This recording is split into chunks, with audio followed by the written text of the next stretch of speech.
Ben ritrovate e ben ritrovati. Questa puntata parte da qui, dalle alte vette della Valle d'Aosta. Abbiamo già visto quanto i romani non amassero le montagne. E quindi, cosa li spinse ad avventurarsi nella difficile conquista di questo territorio?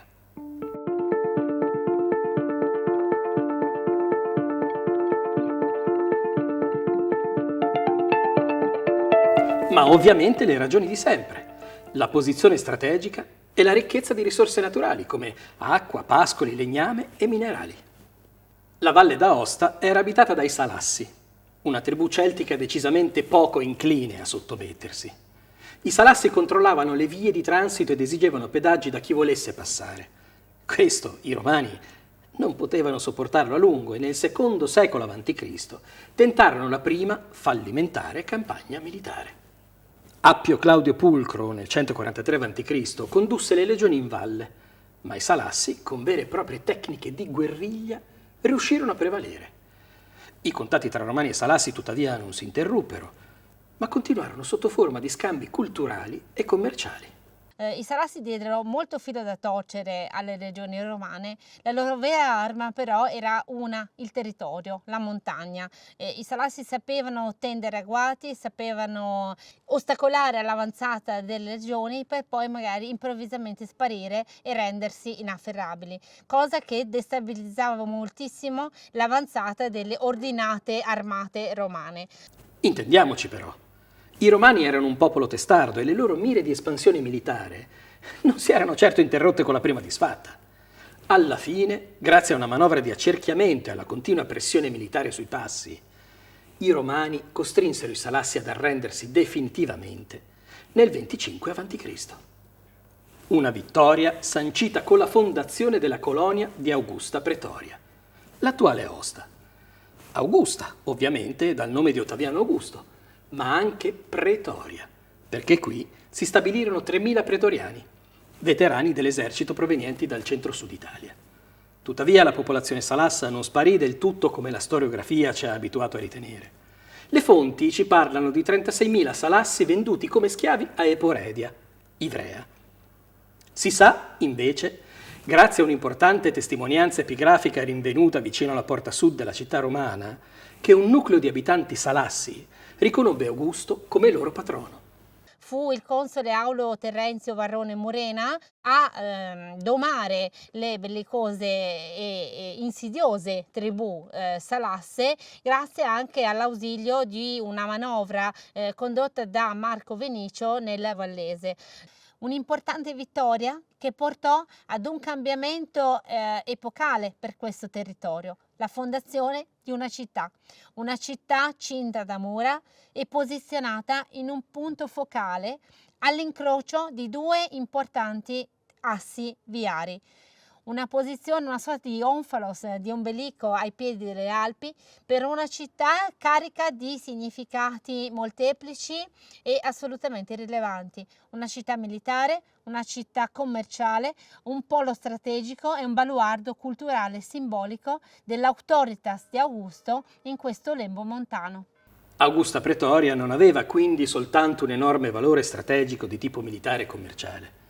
Era anche l'occasione per promuovere il programma propagandistico di Augusto, che in questo era davvero un maestro.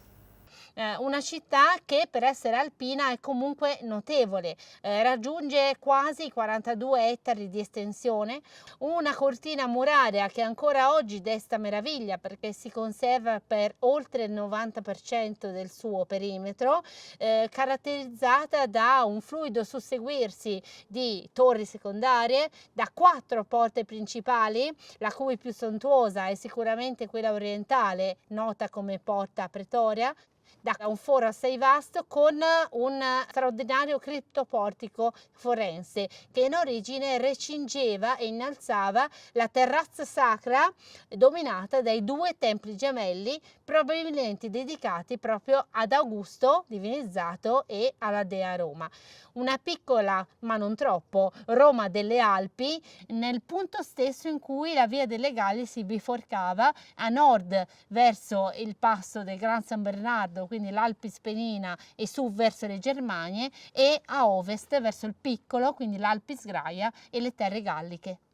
L'importanza di Aosta nel programma di Ottaviano Augusto è scritta nelle stelle e l'atto di fondazione si colloca in un momento dal grande valore simbolico sul piano astrologico, il solstizio d'inverno sotto gli auspici della costellazione del Capricorno. Sin dalla notte dei tempi il solstizio d'inverno segna un momento dell'anno assai particolare, carico di attese, carico di magia, carico di significato. In quel momento dell'anno, visualizzabile tra il 21 e il 23 dicembre, ad Aosta succede un qualcosa di assai particolare. In quel momento dell'anno, in quei giorni, si può vedere il sole sorgere da dietro le alte montagne che disegnano l'orizzonte sud della città in perfetto asse con la strada che con Augusto diventa il Cardo Maximus. Quindi possiamo dire che il solstizio d'inverno disegna, plasma la città di Augusta Pretoria letteralmente nel segno di Ottaviano Augusto, il Capricorno. La fondazione di una città era per i Romani, come prima per gli Etruschi, un atto sacro. Essa era codificata in un complesso rituale che implicava sacrifici simbolici, interpretazione dei segni dal favore degli dei e il tracciato del solco che delimitava l'area sacra della città. Un momento solenne che possiamo immaginarci nei giorni tra il 21 e il 23 dicembre dell'anno 25 a.C. Un rituale condotto a partire dall'angolo nord-est della città, il punto più elevato, dopo un'attenta osservazione della volta celeste, a sottolineare l'armonia tra cielo e terra. Una straordinaria scoperta archeologica ci riporta a quei giorni e conferma le ipotesi dei ricercatori. Siamo all'inizio del 2012. Gli archeologi stanno effettuando scavi preventivi alla posa di una cabina elettrica interrata all'esterno della torre nord-est della cinta muraria romana, la Torre dei Balivi. Ad appena 1,5 metri di profondità in cantiere subito c'è subbuglio perché dalla tessitura muraria emerge un'anomalia. Nel senso che a bordo scavo, come quasi spesso succede, uno dei blocchi appartenenti all'opera muraria originale romana della torre si mostra diverso da tutti gli altri. È un blocco angolare, oltretutto montato con giunti a L, quindi diverso dagli altri, e sulla cui superficie emerge un rilievo che inizialmente non si capisce cosa sia. Nella parte bassa un simbolo fallico orientato da nord a sud, quindi puntante verso lo spigolo, sormontato da un elemento a forma di freccia che subito non si capisce esattamente cosa sia, ma che alla luce dei confronti degli studi successivi potrebbe corrispondere a due elementi, o al vomere di un aratro oppure alla punta di una groma. La groma e l'aratro erano gli strumenti utilizzati per pianificare e tracciare il solco che avrebbe delimitato la città. Inoltre, l'altura nord-est era il luogo dove, ancora oggi, d'inverno si possono vedere i primi raggi dell'albeggiare. Ovviamente si decise di allargare lo scavo e di approfondire l'indagine verso sud, nella speranza di nuovi rinvenimenti. E i risultati premiarono gli archeologi. E in effetti non siamo stati smentiti perché emerge un altro insieme di raffigurazioni sempre su due registri. Nel registro più basso un altro simbolo fallico puntante sempre verso l'angolo della torre, sormontato da un elemento a forma di Y riconosciuto come il manubrio di un aratro, seguito da un altro elemento fallico più piccolo interpretato per come è montato come il vomere dell'aratro in questione.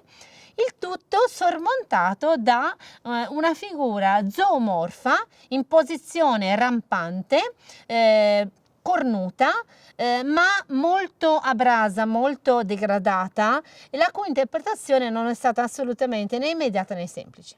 Dopo lo scavo inizia la fase di studio, di confronto e di interpretazione, anche grazie all'apporto di discipline diverse come, in questo caso, l'archeoastronomia. Dopo 2 anni di analisi, la figura zoomorfa trova la sua lettura, che alla luce dei rilievi 3D risulta assai simile ad un capricorno. Aratri, simboli fallici, l'angolo delle mura nella torre posizionata nel punto più elevato della città. Tutti questi elementi messi insieme ci hanno indotto a ritenere che questi rilievi parlassero il linguaggio dell'atto di fondazione, ossia il punto di inizio del perimetro murario di Aosta Romana, da dove tutto è cominciato. Un atto di fondazione patrocinato dal Capricorno, ossia da Ottaviano Augusto. Augusto, nato il 23 settembre, quindi nel segno della bilancia, da subito identifica se stesso con il segno del Capricorno, cioè il segno del suo concepimento 9 mesi prima. Perché? Il Capricorno ospita il solstizio d'inverno. Il solstizio d'inverno è il momento di minimo solare. Dal giorno successivo le giornate ricominceranno ad allungarsi e la vita, per esempio le culture agricole, cominceranno a rifiorire. Identificarsi col solstizio d'inverno significa identificare l'età di Augusto come un'età dell'oro, un'età della rinascita in cui Roma ritrova la pace, ritrova la prosperità. Questa idea si espande in tutto l'impero e l'associazione di Augusto col Capricorno si vede nelle monete e si vede nella fondazione delle città. In particolare si vede in una città dedicata ad Augusto, Augusta Pretoria, quella che noi chiamiamo Aosta. Uno degli assi cittadini di Aosta è orientato sul sorgere del sole nel Capricorno al solstizio d'inverno, un fenomeno che possiamo osservare ancora oggi. Tutta Aosta, una piccola Roma delle Alpi, ci parla quindi di Ottaviano Augusto, della sua visione politica e propagandistica. Abbiamo visto come le stelle abbiano contato molto nella fondazione di Aosta. Si può addirittura dire che la città abbia un proprio segno zodiacale. Questo però per ragioni politiche legate alla propaganda di Ottaviano Augusto. Quindi non provate a farle l'oroscopo.